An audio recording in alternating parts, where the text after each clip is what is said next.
सुप्रभात बच्चों।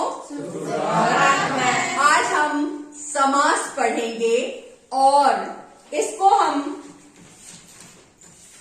समास दो सामासिक पदों का मेल समास कहलाता है। समास का अर्थ होता है संक्षेप। क्या होता है? संक्षेप। एक समास के जो है वो कितने बेटे हैं? 6 बेटे। कितने बेटे हैं? 6 बेटे हैं। और पहला है अव्ययी भाव समास। पहला है अव्ययी भाव समास। दूसरा बेटा है कर्मधारय समास। कर्मधारय समास। तीसरा है तत्पुरुष समास।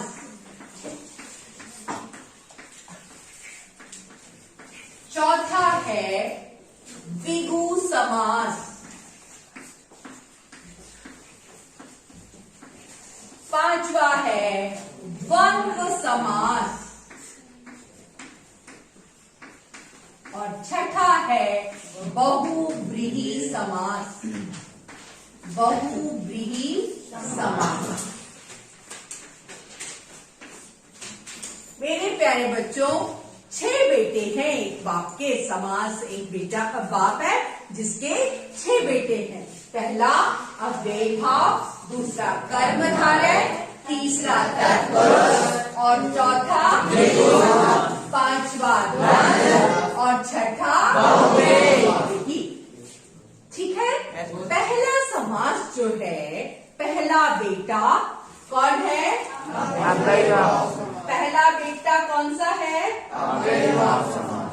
ये अव्ययी भाव समास है। ये कौन है? अव्ययी भाव। अव्ययी भाव समास। कौन सा है ये? अव्ययी भाव समास। अव्ययी भाव समास में ये जो है इसकी एक अलग विशेषता है। क्या है? जिस समास में पहला पद अव्यय हो। अव्यय जैसा कि इसके नाम से परिचित है। अव्यय मतलब खर्च ना होने वाला। समझ गए? व्यय यानी खर्च होना, अव्यय माने खर्च ना होने वाला।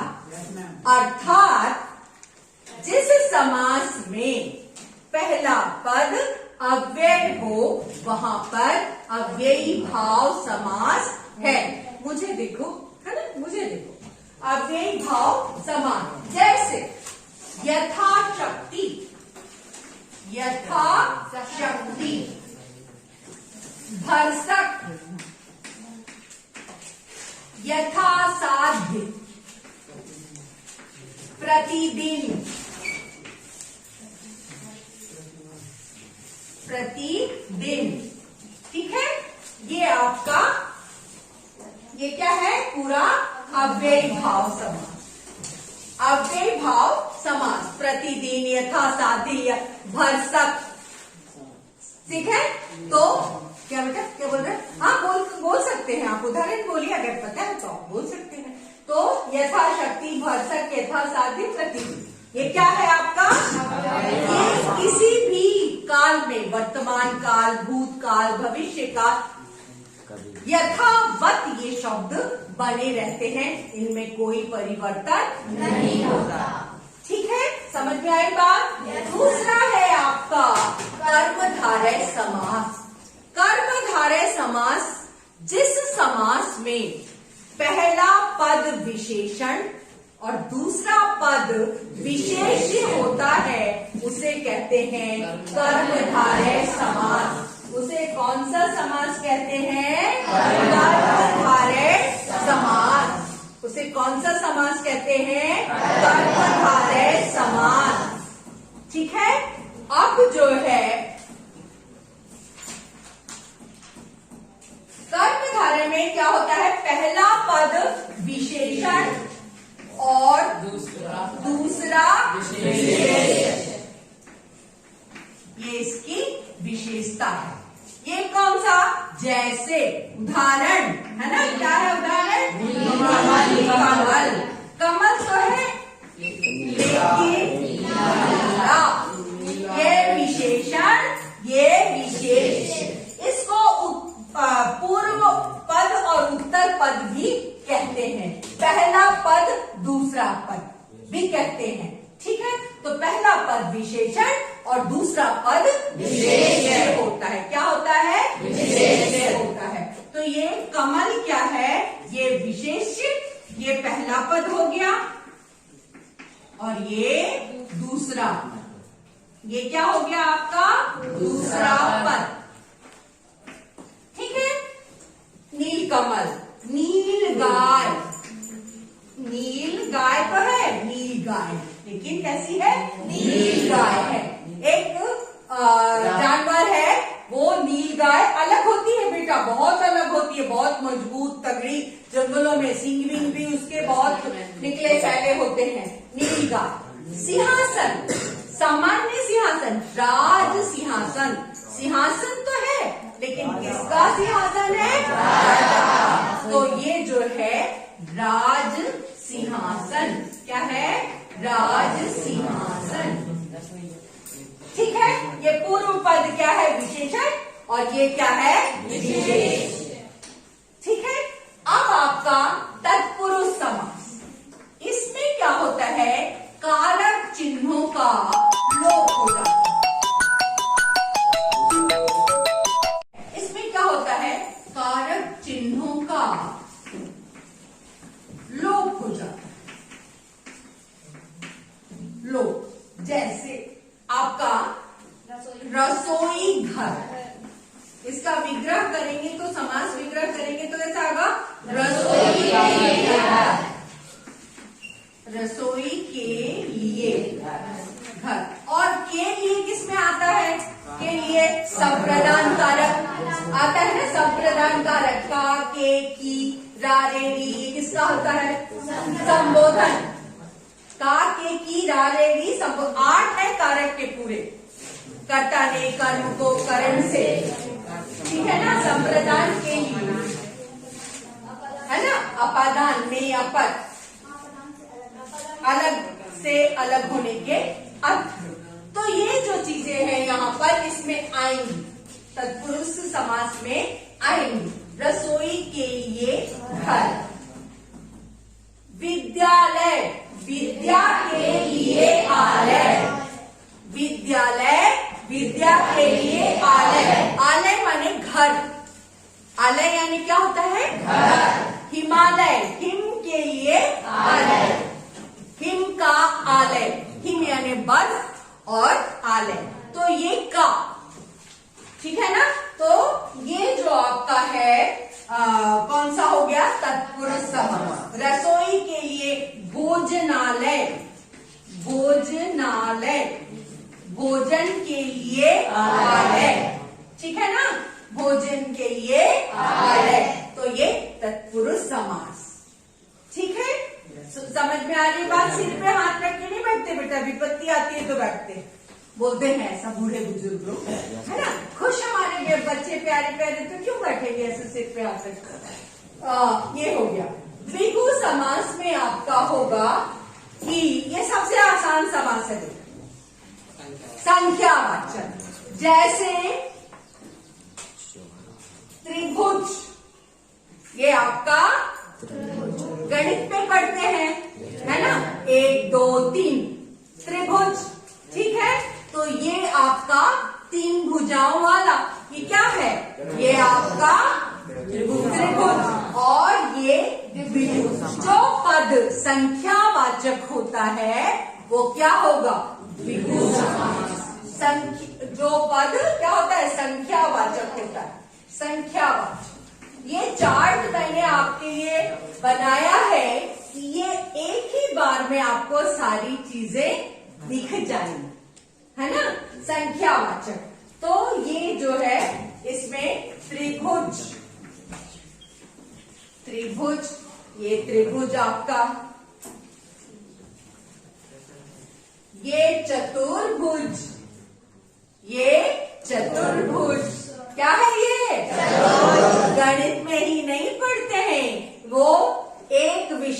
दूसरे विषय का पूरक होता है कि नहीं होता? अगर आप भाषा जानोगे तभी क्या होगा?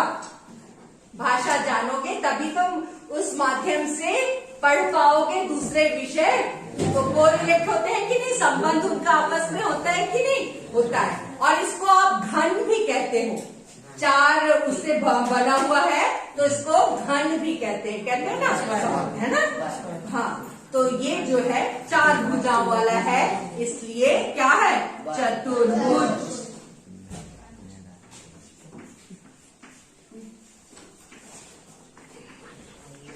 चतुर्भुज ये इसमें ना जाने असंख्य भुज, ठीक है ना?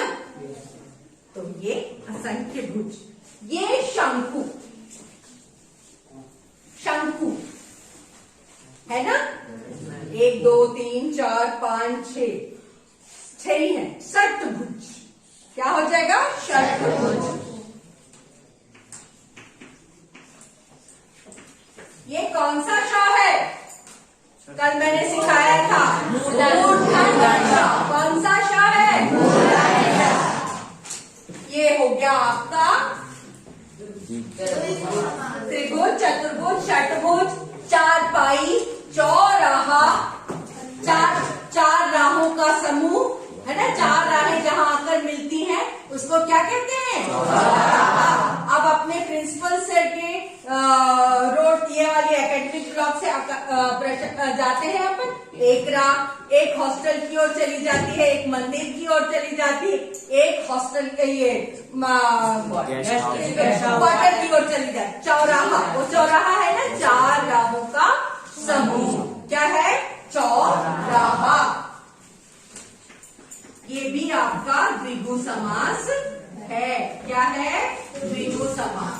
अब द्वंद्व समास में क्या होता है कि दोनों पद की प्रधानता होती है। क्या होता है?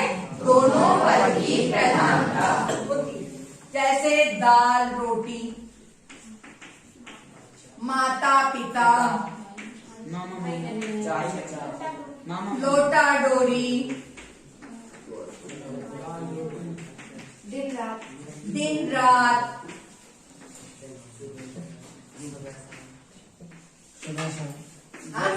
सुबह शाम। ये शब्द जो है बेटा ये एक साथ चलते, ठीक है? और ये योजक चिन्ह लगा रहता है इनके बीच में, तो ये है। और ये द्वंद्व समास है जिसमें दोनों पलड़ा बराबर होता है। पाप पुण्य, पाप पुण्य,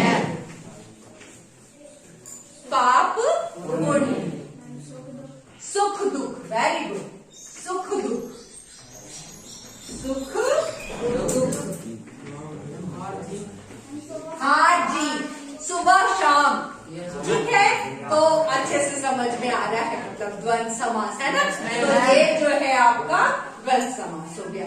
अब बहुब्रीहि समास में क्या होता है कि जिस पकेश, कहाँ ध्यान है बेटा? इधर देखो, मुझे देखो। बहुब्रीहि समास में क्या होता है कि दोनों पद, मतलब प्रथम पद और द्वितीय पद की प्रधानता न होकर किसी अन्य पद की प्रधानता होती है ना? मतलब न लड़कियों की बात है, न लड़कियों की बात है, न लड़कों की बात है, रेणु शर्मा की बात है। अन्य पद की प्रधानता है ना? अन्य पद की प्रधानता हो गई। जैसे चंद्रशेखर, क्या है बेटा? चंद्रशेखर। तो यहाँ पर इसका समास विग्रह क्या होगा? चंद्र है शिखर पर जिसके, अर्थात शिव, शिव है ना? चंद्र है शिखर पर जिसके, अर्थात शिव, ठीक है ना? हाँ, तो ये चंद्रशेखर, चंद्र है शिखर पर जिसके, अर्थात शिव,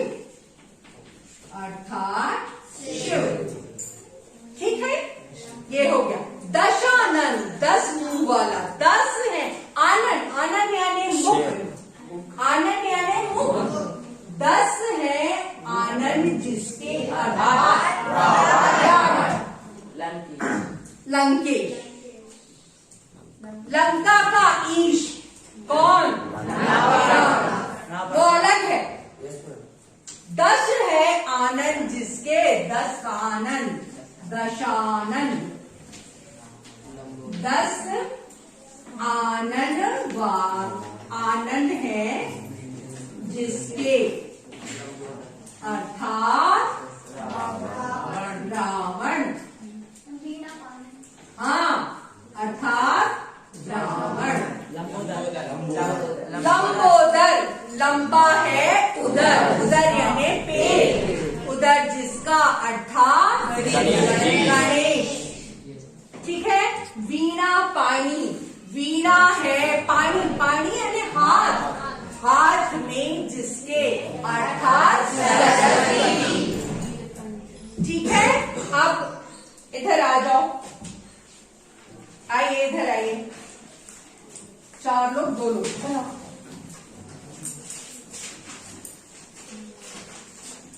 अब अव्ययी, कर्मधारय, बहुव्रीहि। इधर आओ, लास्ट में आओ। 6 खड़े हो सीधे, इधर खड़े हो। क्यों तुम लोग क्यों नहीं है? चलो खड़े हो जाओ, 3 2 5, एक आदमी नहीं आना क्या? कर्मधारय, तत्पुरुष, द्विगु, द्वंद्व, बहुव्रीहि। थोड़ा ऊपर और रखो। ये देखो बेटा, ये 6 बेटियां उसकी समास की, अव्ययी भाव, कर्मधारय, तत्पुरुष, द्विगु और द्वंद्व, द्वंद्व और बहुव्रीहि। 6 हो गए पूरे। दिख रहा है? दिख रहा है? जाओ अव्ययी बैठ जाओ, कर्मधारय बैठ जाओ, सब बैठ जाओ।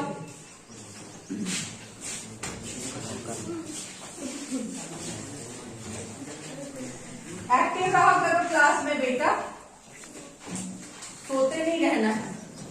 तो ये जो है आपका, अब जो है समास एक, जिनकी 6 बेटियां, अब पहले बेटा कहा था मैंने, तो बेटियों को भी समय मिलना, वो तवज्जो देना चाहिए ना। हाँ, अब ये भाव समास, कर्मधारय, तत्पुरुष, द्विगु, द्वंद्व और बहुव्रीहि। बहुव्रीहि अव्यय में पहला पद अव्यय, और देश काल परिस्थिति का इस पर कोई असर नहीं पड़ता। हर काल में ये जो है वो क्या होता है, हर काल में वैसे का वैसा शब्द परिवर्तित नहीं होता। इसके बाद कर्मधारय पहला पद विशेषण, दूसरा विशेष। कमल पहला पद विशेषण, दूसरा विशेष। प्रथम पद विशेषण, द्वितीय पद क्या है, विशेष। विशेषण क्या है, जो विशेषता हो, और विशेष क्या है, जिसकी विशेषता बताई जाए। कमल क्या है, विशेष्य है, और नील क्या है, विशेषता है। समझ में आया? उसके बाद कारक चिन्हों का लोप होता है। रसोई के लिए घर, संप्रदान कारक, तो संप्रदान तत्पुरुष भी हम कह सकते हैं कि नहीं? रसोई के लिए घर, भोजन के लिए आलय, भोजनालय। ठीक है। द्विगु समास, द्विगु अर्थात संख्या। आप क्या करेंगे, याद करने के लिए एक समास एक उदाहरण, एक समास एक उदाहरण, एक समास एक उदाहरण, कभी परिभाषा नहीं भूलोगे। ठीक है। अब द्विगु बता दिया, संख्यावाचक त्रिभुज, चतुर्भुज, षट्भुज और ये शंकु, चौराहा, चारपाई। ठीक है। इसके बाद बहुव्रीहि समास, जिसमें न प्रथम पद प्रधान होता है, न द्वितीय पद प्रधान होता है। उसमें दोनों पद की प्रधानता न होकर किसी अन्य पद की प्रधानता होती है, उसे हम कहते हैं बहुव्रीहि समास। दशानन, दशानन 10 है आनंद जिसके। वीणा पानी, वीणा है पानी, पानी का मतलब क्या है, ऐसे लेके रहती है सरस्वती जी। वीणा है पानी, अपन तभी तो कहते हैं पानी ग्रहण संस्कार। एक लड़की का हाथ दिखाते हैं, एक लड़के का हाथ दिखाते हैं, पानी ग्रहण, समझ गए ना? हाँ, विवाह वाले, है ना। फिर इसके बाद चंद्रशेखर, चंद्र है शिखर पर जिसके, अर्थात शिव। तो ये आपका बहुव्रीहि समास है। द्वंद्व बच गया। अच्छा, द्वंद्व बच गया। इसमें दोनों पद की प्रधानता होती है। दाल है और रोटी नहीं है तो कुछ काम नहीं होगा जी। माता है पिता नहीं है, माता पिता भाई बहन दादा दादी नाना नानी पाप पुण्य सुबह सवेरे शाम मामा मामी सुख दुख दिन रात जलवायु, हाँ लोटा डोरी। ठीक है, चलिए होमवर्क लिख लीजिए। समास किसे कहते हैं, समास किसे कहते हैं, इसके 6 प्रकार का वर्णन उदाहरण सहित कीजिए। इसके 6 प्रकार का वर्णन उदाहरण सहित कीजिए।